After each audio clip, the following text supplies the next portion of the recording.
Tengan buenas tardes todas las personas conectadas. Buenas tardes, doctor Carlos Caro Coria. Buenas tardes, doctor Ronald Han Conyogne. Para Iniciativa Ciudadana de la Justicia es un honor tenerlos en este conversatorio denominado Modificaciones a la Ley de Extinción de Dominio. Vamos a presentar brevemente a los doctores que nos acompañan el día de hoy. Contamos con la participación del doctor Carlos Caro, quien es doctor en Derecho por la Universidad de Salamanca en España. Es profesor invitado también en universidades de España, la Universidad de Castilla, Santiago de Compostela, Sevilla y Barcelona. Actualmente es socio fundador de Caro y Asociados con sedes en Lima y Madrid. Es autor de múltiples libros y artículos especializados en materia penal, procesal penal y compliance. También contamos con la presencia del doctor Ronald Jankoyoviev, quien es doctorando en la Universidad de Salamanca, España, docente de la Universidad Nacional Mayor de San Marcos y la Universidad Tecnológica del Perú, y también ha presentado un amicus curiae en la demanda de inconstitucionalidad sobre la Ley de Extinción de Dominio. Bienvenidos, doctores, y actúa como moderador el doctor Miguel Ángel Falla Rosado, al cual le cedo la palabra. Muchas gracias. Para Iniciativa Ciudadana es un honor tenerlos y como hemos,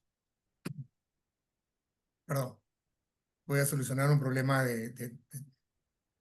y como hemos señalado, que ha señalado Nicole, el tema es llegar a escucharles de forma tal que sea algo bastante ágil. Hemos propuesto 4 puntos que se los remitimos hace un momento. Cada uno tendría 5 minutos. Los puntos son los siguientes. El primer punto sería autonomía de la ley de extinción de dominio frente al proceso de incautación que establece las consecuencias accesorias del Código Penal. Creo que ustedes son los expertos, yo solamente les escucharé. Empezamos con el doctor Anco, 5 minutos, y después el doctor Caro, 5 minutos. Nicole, nos llevas el tiempo, por favor. Sí, muchas gracias. Muchas gracias. Buenas noches con el doctor Caro, con el doctor Falla y todos los que nos están acompañando y muy agradecido por la invitación a este evento. Bueno, el primer tema que se plantea está vinculado a la autonomía de la ley de extinción de dominio frente al proceso de incautación que establece las consecuencias accesorias del Código Penal.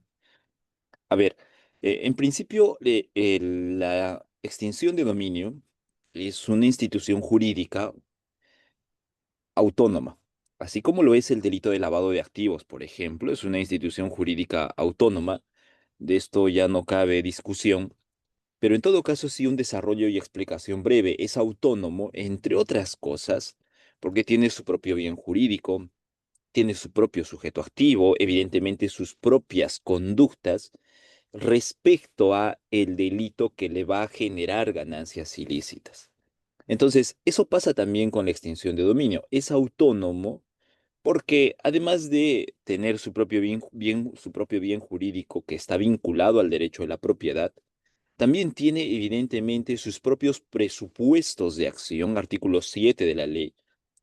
Se desarrollan los presupuestos sobre los cuales la institución jurídica va a ser procedente en determinados supuestos. Por ejemplo, cuando existe vinculación de los activos con actividades delictivas conforme a la ley vigente ahora.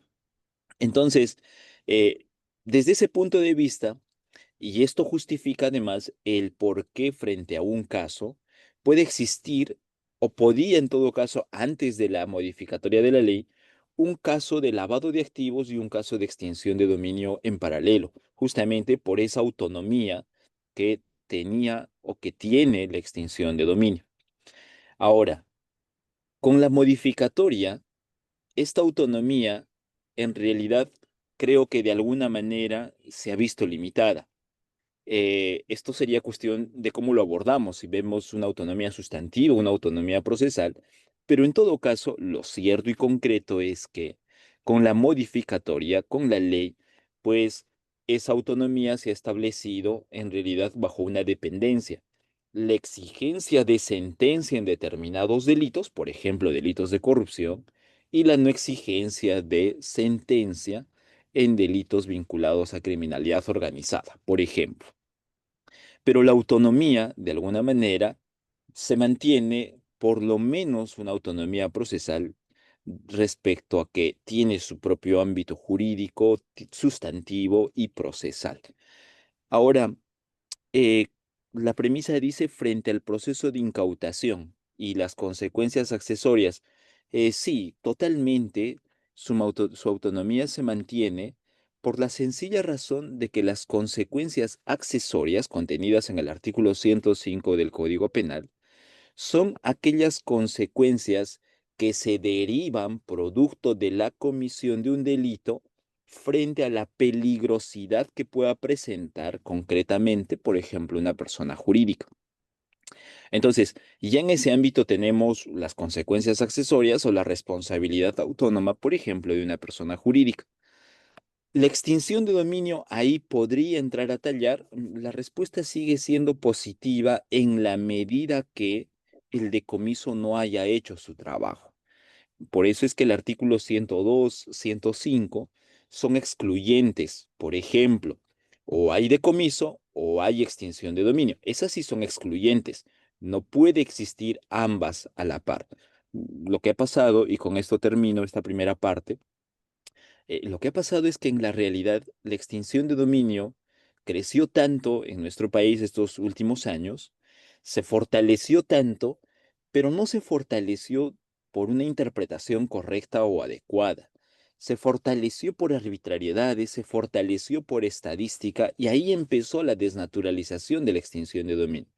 Entonces, el representante de la fiscalía frente a un delito cuando debía de recurrir a la incautación y como consecuencia de ello eventualmente llegar a un decomiso o a unas consecuencias accesorias, esto no lo hacían en el proceso penal, sea por omisión, por negligencia, muchas veces creo yo que ha sido por negligencia, pero finalmente no lo hacían, como se quiera que tenían un gran salvavidas que era la extinción de dominio. Total, venía la extinción de dominio y ahora sí, ya no como fundamento jurídico, sino como pretexto, usaban la autonomía para decir, bueno, no hay ningún problema, la extinción de dominio igual la podemos aplicar. Así que, en todo caso, su autonomía se mantiene, pero sí hay que distinguir que evidentemente el primer llamado frente a activos criminales es el decomiso. Residualmente, esa siempre debe haber sido su naturaleza jurídica, debe venir la extinción de dominio. Carlos, doctor Carlos Caro. ¿Qué tal, Miguel? Muchas gracias por la invitación. Un gusto acompañarlos una vez más. Y vamos al punto, ¿no? A ver, yo tengo una perspectiva muy particular sobre el tema y es la siguiente, ¿no? Yo creo que en términos generales, toda esta lógica de la extinción de dominio, que es lo más parecido al decomiso sin condena, y que forma parte de lo que hoy en día se estudia como recuperación de activos, ¿no? O hacer recovery, ¿no? Que viene del inglés, es un paso más en el fracaso que se viene dando en otros ámbitos del sistema legal. Me explico, ¿no? En los años 80, en la Convención de Viena, dijeron, o dijimos, como se quiera decir, vamos a perseguir los productos del narcotráfico. Entonces se crearon los tipos penales de lavado de activos, pero vinculados al narcotráfico. Posteriormente, a raíz de las diferentes convenciones como las de Palermo, etcétera, se amplió el concepto para todas formas delictivas que puedan generar ganancias ilícitas, ¿no? Entonces, fuimos hacia el lavado de activos y eso no funcionó, ¿no? No funcionando la lucha contra las drogas, no funcionando la lucha contra el lavado de activos, se echa mano ahora, bueno, los últimos 20 años, de esta lógica de la extinción de dominio como una forma de echarle mano o echarle guante a los efectos del crimen, ¿no? Pero acá en el Perú, a diferencia de la ley modelo de Naciones Unidas, que cifraba el concepto de extinción de dominio, el concepto de bienes, objeto de extinción de dominio, bienes de origen delictivo, hemos tenido con el decreto legislativo 373 una explosión, digamos, una explosión de casos porque la norma vinculaba esto únicamente a cualquier hecho ilícito, ¿no? Vamos a hablar luego sobre ello, lo tengo claro, pero respondiendo a la pregunta, ¿no?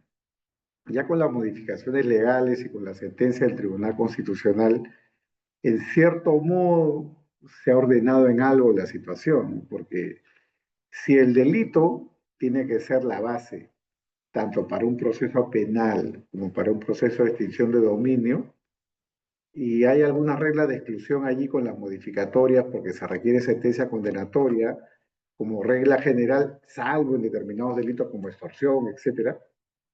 Lo que vamos a tener ahí es que la posibilidad de un paralelismo ya es una posibilidad mucho más disminuida o atenuada, ¿no?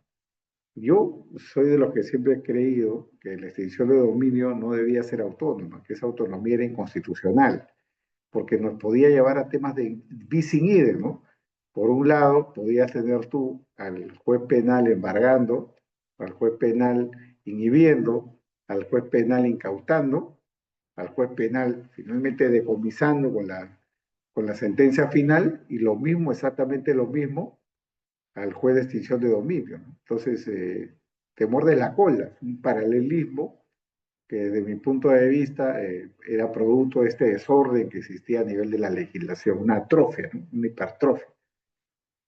Lo que yo planteo en consecuencia es de que acá no debe de ponerse a relieve más la autonomía, sino lo que se debe de destacar es los ámbitos de competencia. Es decir, ¿cuál es la competencia de la regulación de la extinción de dominio? ¿Cuál es la competencia del juez penal? El juez penal está para los casos donde se está procesando un delito, se está procesando una persona, y la consecuencia jurídica, que puede ser el decomiso, puede protegerse anticipadamente a través de la incautación.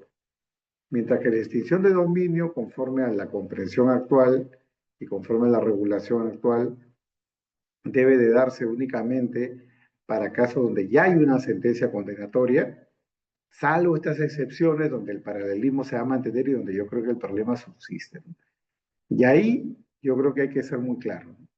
En la medida que el juez penal puede procesar un delito y mientras esté procesando, por ejemplo, el delito de extorsión, en paralelo se puede iniciar un caso de extinción de dominio, vamos a tener ahí problemas serios de bis in idem, porque en teoría un bien puede ser embargado 2 veces, puede haber, digamos, cadenas de embargo, cadenas de medidas cautelares, así como existe el concurso de acreedores, así como existe el concurso de propietarios, puede existir también el concurso de medidas cautelares, eso está regulado en la legislación procesal civil, ¿no?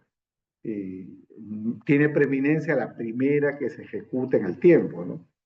Pero si el fundamento es el mismo, extinción de dominio, embargo, incautación, porque esto emana de un hecho delictivo y es el mismo hecho delictivo que es sujeto de un proceso, entonces, salvo que, volviendo sobre el bis in idem, ¿no?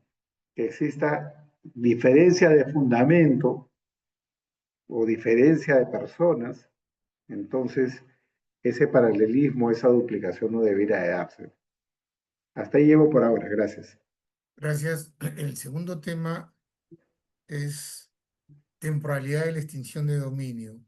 ¿Cuándo? Porque ya se ha explicado que hay dos pautas, o la ley o el reglamento. ¿Qué opina el doctor Caro esta vez? Para continuar con el doctor Hanco. A ver, temporalidad, ¿no? Temporalidad de la extinción de dominio. Vamos a ver. El asunto es así, ¿no? La hipertrofia, distrofia, como la quieran llamar, generada por la regulación, por el decreto legislativo 373, tenía que ver con esta posibilidad de que se aplique la ley de extinción de dominio, pese a que los requisitos para su aplicación no concurrieran al momento de concurrieran incluso antes de su entrada en vigencia o antes de su entrada en vigor. Dicho de otra manera, no había prescripción y la ley se podía aplicar con efectos retroactivos, ¿no? Eso desde mi punto de vista es una barbaridad, ¿no? Una barbaridad jurídica, porque digan lo que digan, más allá de que digamos que este es un procedimiento autónomo, más allá de que se diga que es un procedimiento que tiene sus reglas propias, más allá de que se quiera alegar de que son procesos sin rem contra las cosas, ya lo dijo el Tribunal Constitucional, son verdaderos procesos contra las personas, porque puedes perder tu propiedad. Consecuentemente, tenemos que dejar de lado los eufemismos jurídicos, los nombres o los rótulos, los neologismos, para entrar a la materia de fondo. La materia de fondo es que el planteamiento del 373 era retroactividad, ¿no?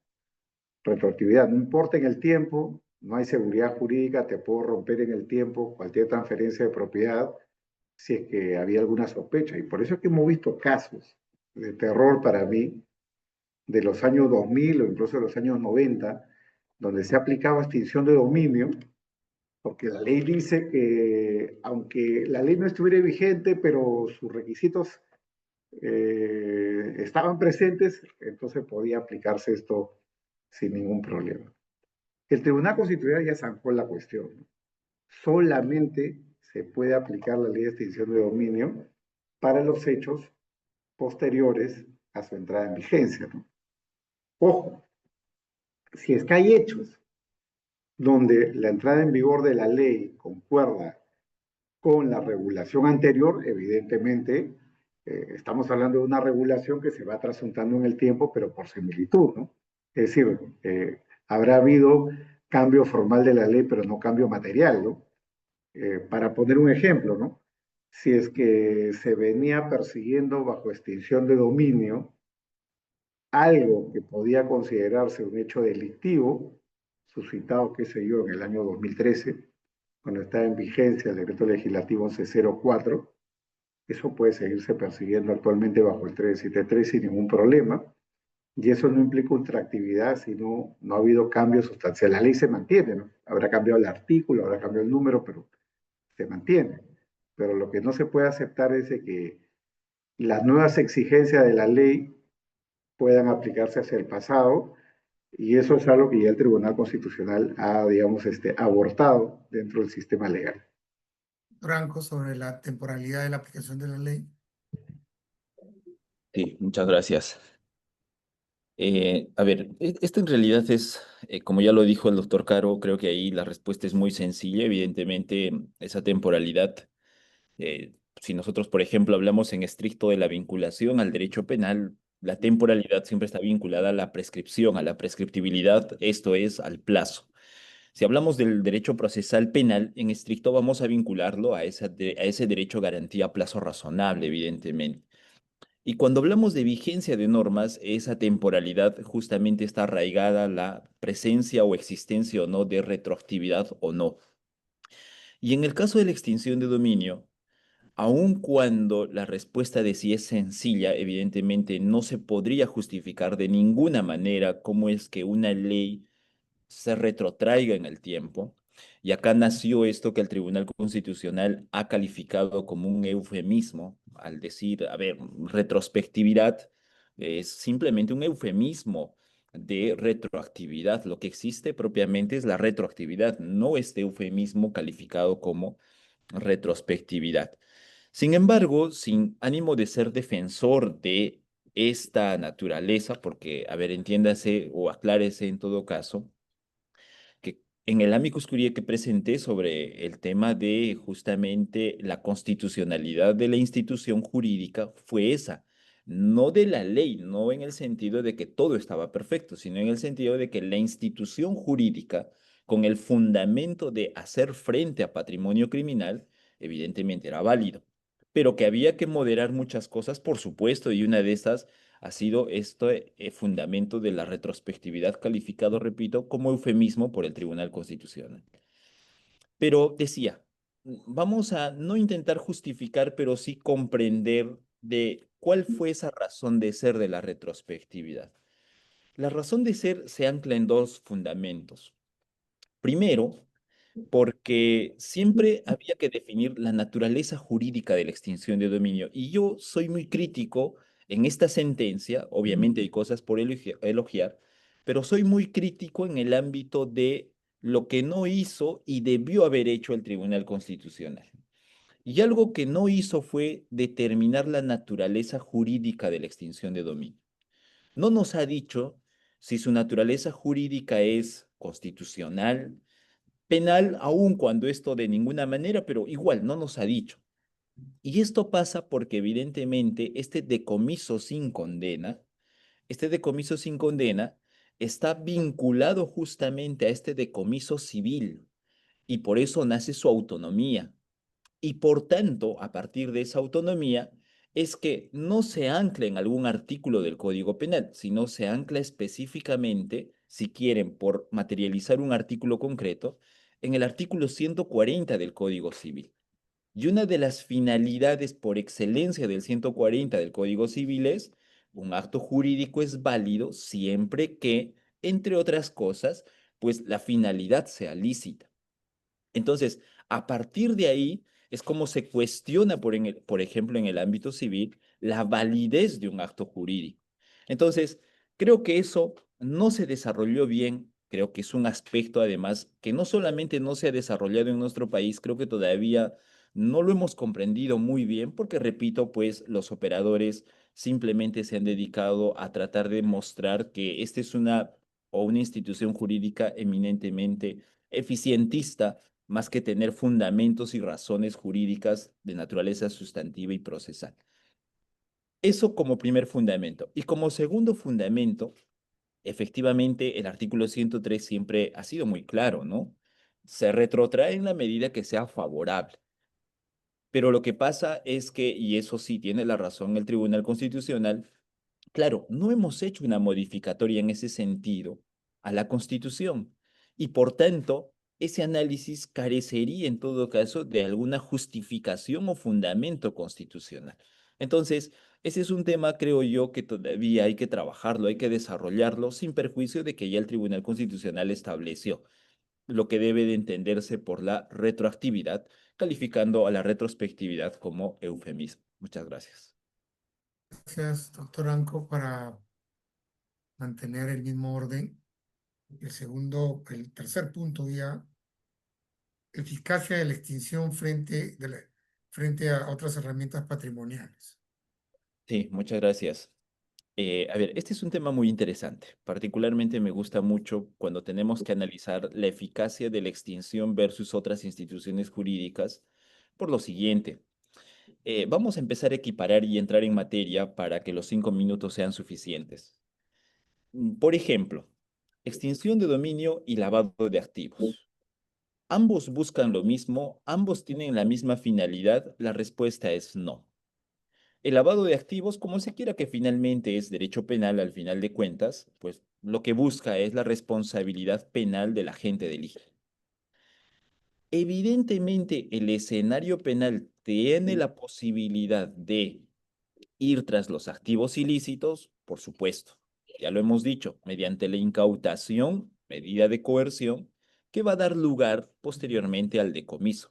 Pero ese es el escenario normal y natural. Vamos a la extinción de dominio. La extinción de dominio, y algo que ha sido muy importante y que me ha llamado mucho la atención, es cuando el Tribunal Constitucional dice, la extinción de dominio se tiene que empezar a relativizar cuando hablamos de sus características de que es de naturaleza real y de naturaleza patrimonial. Entonces dice, hay que relativizar justamente esas características de la extinción de dominio. Creo que eso tiene un trasfondo trascendental para continuar con el análisis de lo que significa la extinción de dominio. Entonces, la extinción de dominio va a ir concretamente sobre los activos ilícitos. Ahí el Tribunal Constitucional vino y ha remediado algo y ha dicho algo que evidentemente es sencillo y cierto también. A ver, no comete delitos el bien, quien comete delitos es la persona, por tanto, el titular de esa propiedad, el titular de ese bien y tiene legitimidad de ser parte de este proceso de extinción de dominio. Entonces, no hablemos de que acá, aun cuando se trate de naturaleza patrimonial o real, no tengan que estar involucrados personas. Pero siendo eficientistas, obviamente la extinción de dominio va a lograr muchos más o ha logrado muchos más resultados. Pero en todo caso, buscan finalidades distintas, de tal forma que cuando falla el sistema penal, estamos hablando concretamente el lavado, la extinción de dominio está ahí. Comparemos ahora la extinción de dominio y un delito tributario. El delito tributario, por su propia finalidad, otra vez, va a ir o no sobre ese tributo dejado de pagar. Es decir, ¿va a recuperar ese activo dejado de pagar? ¿O está yendo directamente a determinar la responsabilidad de el obligado tributario que debió pagar en todo o en parte y evidentemente no lo hizo? Entonces, su finalidad misma no es el patrimonio ilícito, salvo que a ese caso se le dé una figura de lavado de activos con posterioridad. Entonces vendrá el delito tributario como un delito previo, vendrá el delito de lavado de activos como el delito instrumental y finalmente hará frente al activo ilícito. Pero si no tuviéramos ese delito de lavado de activos, entonces la extinción de dominio no busca lo mismo, pero sí va a tratar de remediar ese patrimonio criminal. Una comparación más en todo caso, pero con una aclaración. Creo que no está en los ítems que vamos a tocar, pero creo que este es un momento oportuno para tratar de vincularlo y es el que está relacionado a determinar la procedencia de la extinción de dominio. A mí no me queda muy claro, o en todo caso, pareciera que el Tribunal Constitucional lo que dice es que la extinción de dominio ahora solamente procede sobre delitos graves siempre que estos delitos graves tengan vinculación con financiación de organizaciones criminales.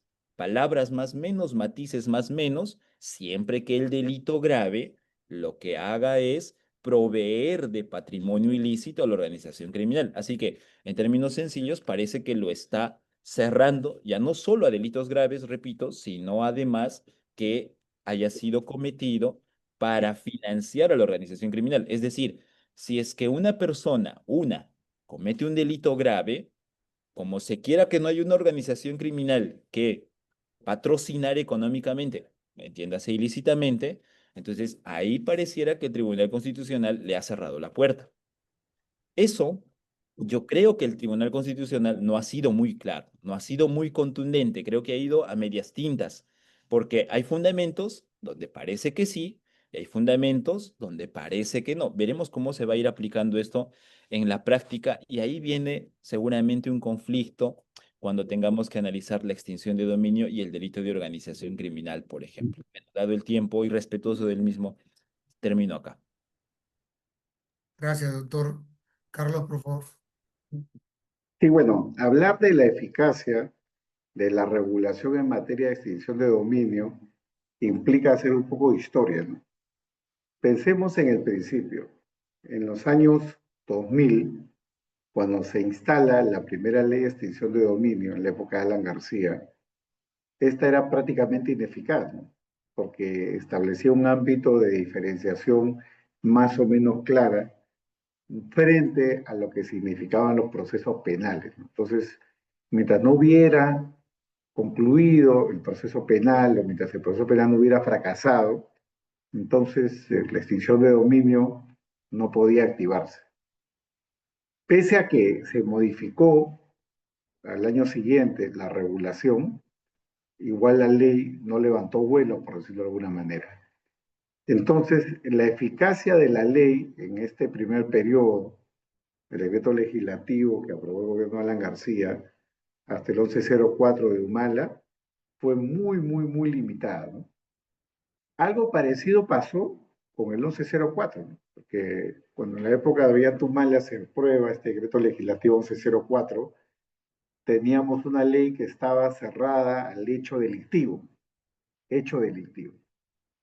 Y de eso se quejaban los fiscales, de eso se quejaban los procuradores, porque en la medida que tenían que vincular esto a delito y probar en cierto modo que hubiera un delito, entonces esto le generaba muchas más dificultades porque hacía que el proceso se parezca más a un proceso penal que a un proceso, vamos a llamarlo así, paralelo o autónomo. Entonces, viendo en la línea de tiempo, ¿no? Del año 2007, primer decreto legislativo, al año 2018, La eficacia de la ley fue muy, muy modesta, muy limitada, poco auspiciosa. No es casualidad, por lo tanto, que en el decreto legislativo 1373 se haya planteado que haya tenido victoria esa ampliación, ¿no? Porque al poder vincular la extinción de dominio con cualquier tipo de ilícito, se abrió la puerta, ¿no? Puertas, ventanas, la puerta falsa, la puerta trasera, todo sobre la mesa, ¿no? Para poder perseguir el patrimonio presuntamente criminal, pero con el engaño de que en verdad bastaba con que haya algún ilícito de por medio, y bueno, la narrativa del fiscal siempre podía mencionar que había algún delito por ahí, pero como no tenía que probar el delito, entonces esa rebaja probatoria le favorecía. Y claro, tenían éxito, ¿no? Yo no sé de las estadísticas, solamente el grueso, ¿no? De lo que han difundido fiscales, jueces, ¿no? Como cierto éxito, ¿no? Diciendo, oye, miren, hemos incautado tanto, ¿no? El Tribunal Constitucional ya lo ha dicho muy claramente, ¿no? O sea, para eso está la SUNAT, ¿no? Para, digamos, contribuir al erario público a través del sistema de recaudación, para eso está la SUNAT, para eso no están los jueces ni los fiscales, ¿no? Es decir, no podemos dejarnos llevar por la mentira de decir, oye, hemos recuperado. No, no, no. Tú me decís que has recuperado dinero proveniente de una organización criminal, dime por favor qué organización criminal, cuál la has desactivado, cuál la has dejado sin dinero. Y eso es algo que hasta hoy día no conocemos. La jurisprudencia en materia de extinción de dominio es poco difundida, poco conocida. Se conocen más los casos donde el sistema ha ganado, vamos a decirlo así, que cuando el sistema ha perdido, ¿no? Entonces, es el sistema, yo diría que hasta ahora más opaco que puede haber del ámbito judicial vinculado a lo público, ¿no? Porque acá no estamos hablando de tema de derecho civil, estamos hablando de derecho público. Entonces, es muy difícil medir la eficacia de la regulación del 1373. Lo que yo puedo decir es que han incautado cosas, digamos, se han hecho de bienes del Estado como nunca, ¿no? Por esta apertura que ha tenido la ley, pero como no podemos entrar al desagregado, es difícil saber si realmente sirvió para desbaratar organizaciones criminales o no. Yo pensaría que no, porque de lo contrario seguramente la narrativa, la propaganda, la publicidad iría por esa dirección, cosa que no ha sucedido hasta el momento, ¿no?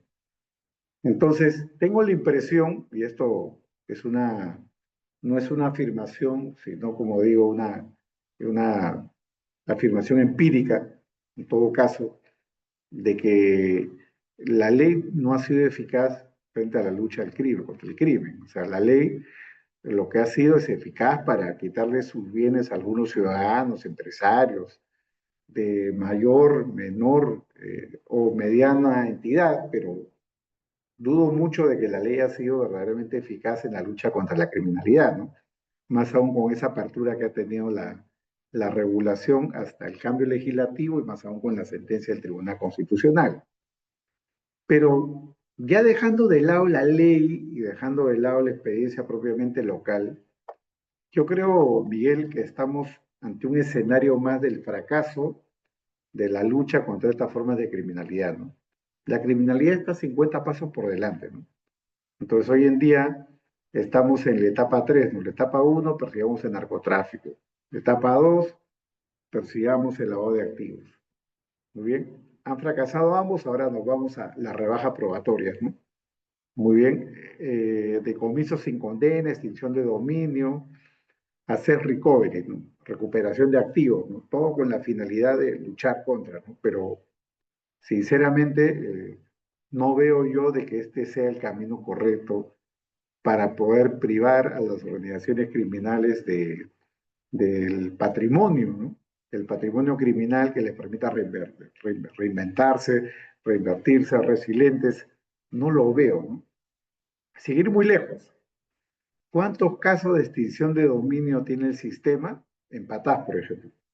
Que yo sepa, yo que más trato de seguir la jurisprudencia, no.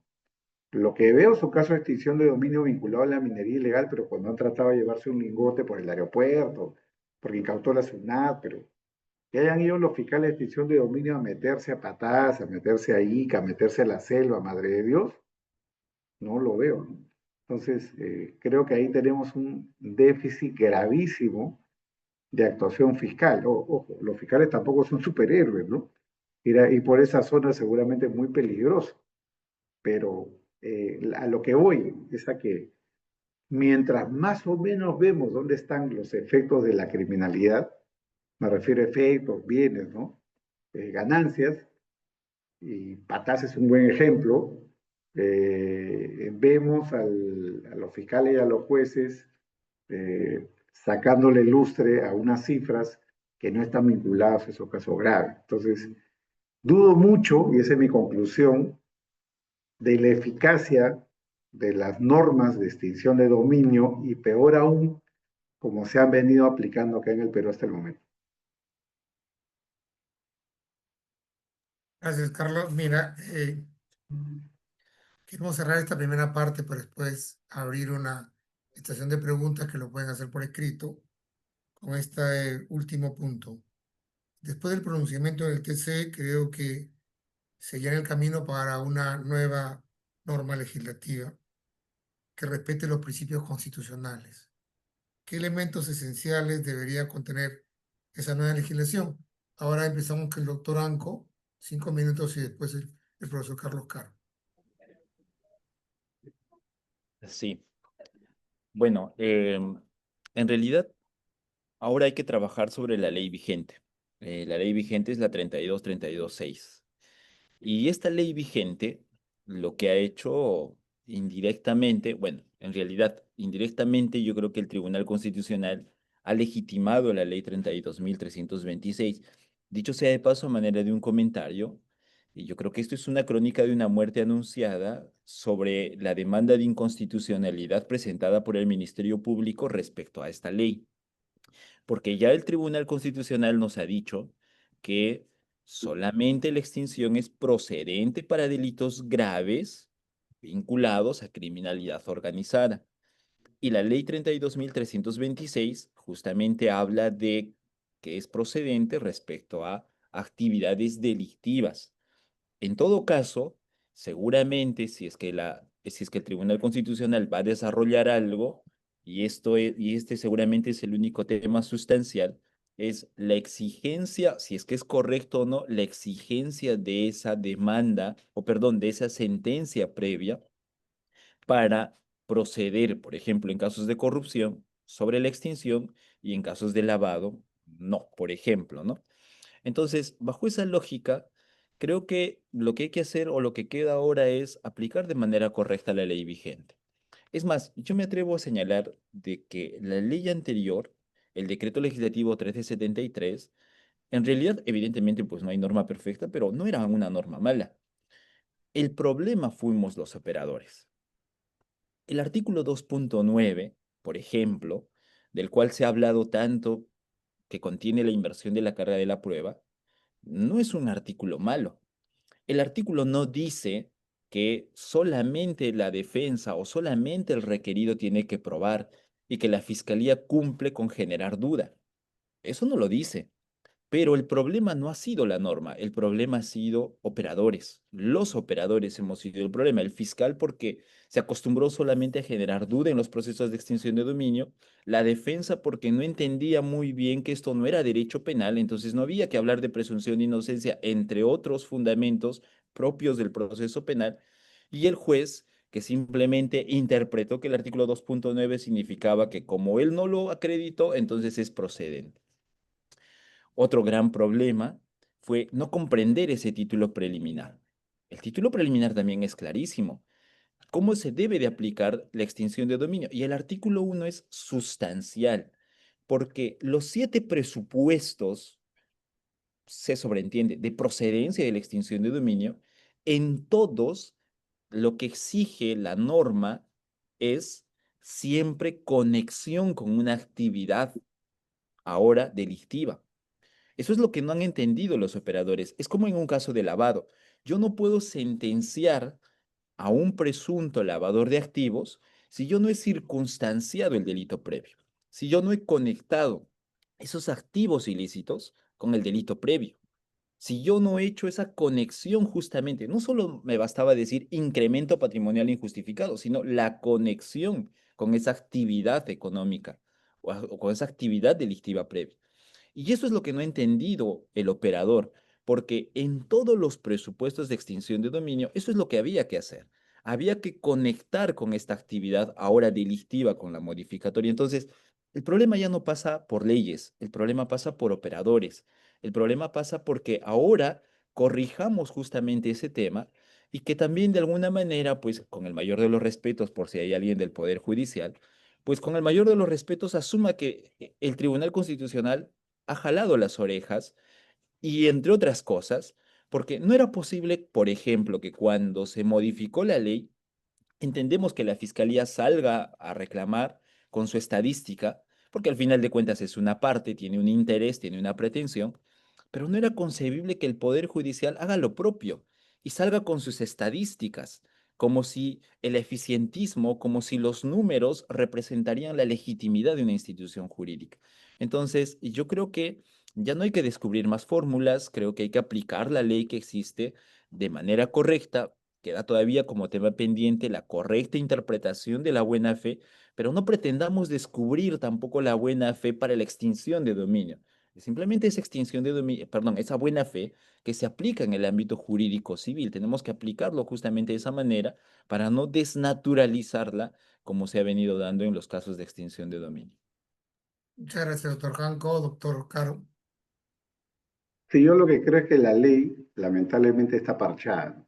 Los parches que le ha puesto la reforma y los parches que le ha puesto el Tribunal Constitucional y los parches tal vez en camino que le ponga el Tribunal Constitucional frente a la demanda contra la ley que reforma el 1373, no son más que eso, no son parches, ¿no? Y desde mi punto de vista, poco van a encaminar hacia los verdaderos objetivos de la ley. Lo que se ha hecho ahora es lograr ciertos paliativos, ¿no? La ley no debe de perjudicar a personas, vamos a decirlo así, inocentes o personas que no están vinculadas a la criminalidad, pero la esencia, lamentablemente, no está siendo atacada. ¿Y la esencia cuál es? Si la ley tiene como objetivo privar a las organizaciones criminales del patrimonio, de la ganancia, de los efectos, cosa que en principio deberían haberse hecho a través del sistema penal, jueces, fiscales, delito, proceso penal, no se puede, los procesos son largos, probar el más allá de toda duda razonable es complicado, toma tiempo, es costoso, por eso se ha recurrido a esta nueva ley.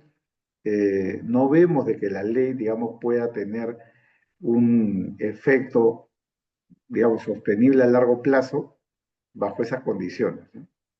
Yo creo que hay que ensayar nuevas fórmulas. No sé si la extinción de dominio sea el mejor camino en el que hay que seguir porfiando para que esto camine mejor o funcione mejor. Yo como siempre digo, aquí hay que empezar aceptando lo que es.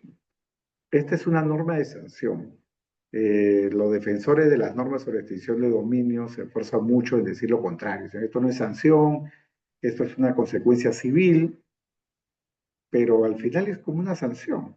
Es una sanción por no haber sido prudente, vamos a decirlo así, no haber sido diligente en operar con bienes que tengan o que estén suficientemente limpios. Entonces, no has tenido la debida diligencia en hacer el debido due diligence, valga la redundancia, para comprar un bien, adquirir un bien o hacerte de un patrimonio que sea, digamos, prístino. Consecuentemente, independientemente del tema penal, vas a perder esta propiedad, ¿no? Bueno, para ello, desde mi punto de vista, no hace falta ir a un proceso judicial. Yo ya lo dije en algún foro hace algún tiempo, yo exploraría la vía del derecho administrativo sancionador.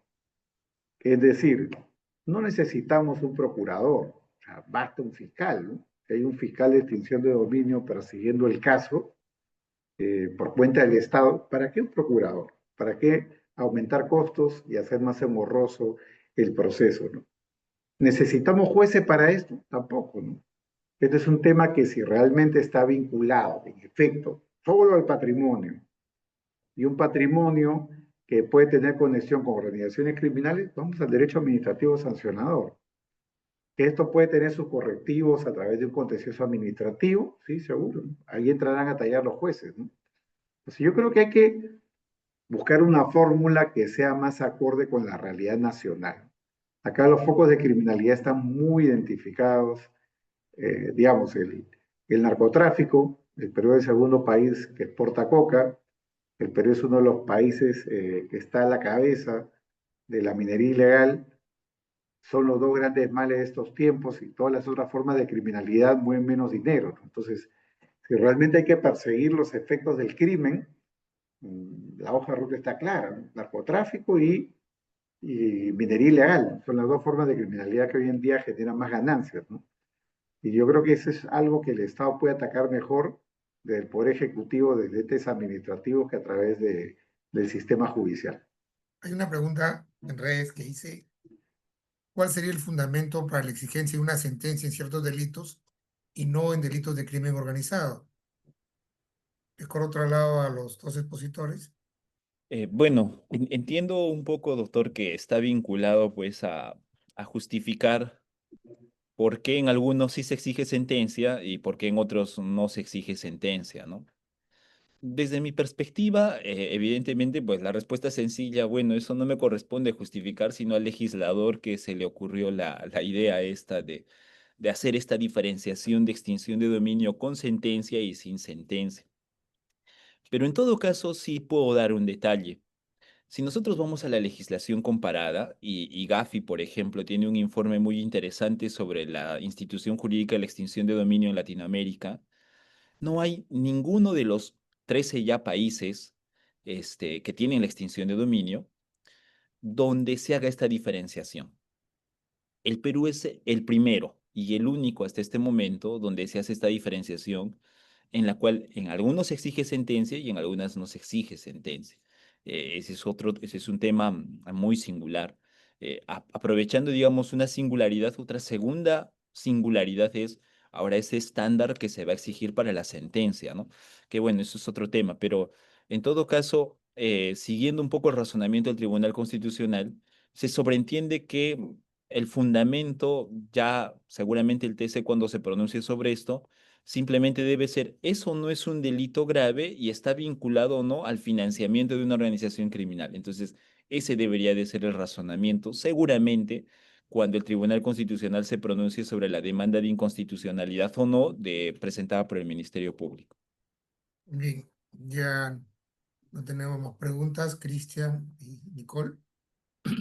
Bueno, queremos agradecer profundamente al doctor Ronald Anco Yogye y al doctor Dino Carlos Caro Coria. Creo que el debate y lo que diga la academia va a ser muy importante. El otro día en una exposición del doctor Jean-Paul Taboada nos decía que la academia hasta ahora había rehuido escribir, pero creo que ahora va a ponerse seguramente en los trabajos respectivos que se van a hacer. De Iniciativa Ciudadana y anunciamos pronto un ciclo de conferencias relacionado a lo que es la reforma del sistema de justicia, y seguramente tanto a Carlos como al doctor Anco los vamos a molestar, y queremos tener posiciones encontradas, que es lo que ayuda al debate y sobre todo nos aclara a todos. La idea es que la ciudadanía conozca más de nuestro sistema de justicia y de normas como la actual. Muchísimas gracias, doctor Ronald Hanco. Muchísimas gracias, doctor Carlos Caro Coria.